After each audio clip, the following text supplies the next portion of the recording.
ئەوە ئابڕوچوونێکی تەواوە. ئیسرائیل بە مەبەست خەڵکی دەکوژێت، تەنیا بە بۆمبیش نا، بەڵکو بە بێبەشکردنیان لە پێداویستە بنەڕەتیەکان.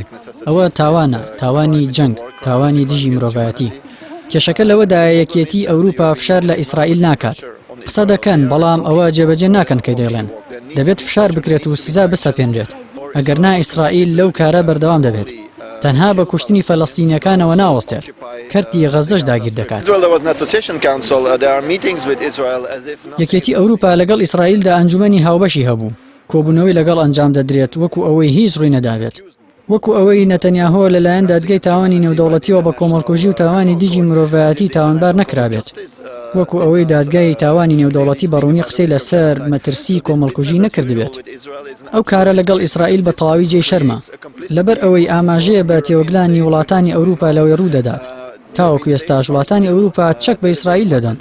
ئەمە ڕایەکی سیاسی نییە. بە پێی یاسا بەلجیکا و دەسەڵاتدارانی یاسایی دەبێت پابەند بن بە دەستگیرکردنی نەتەنیاهۆ. لەبەر ئەوە ئەو لێدوانەی سەرۆکۆزیانی بەلجیکا کە ڕایگەیاندبوو بە دووری دەزانین نەتەنیاهۆ دەستگیر بکەین ئەگەر سەردانی بەلجیکا بکات، ئەوە بەواتای وشە ئابڕوچوون بوو.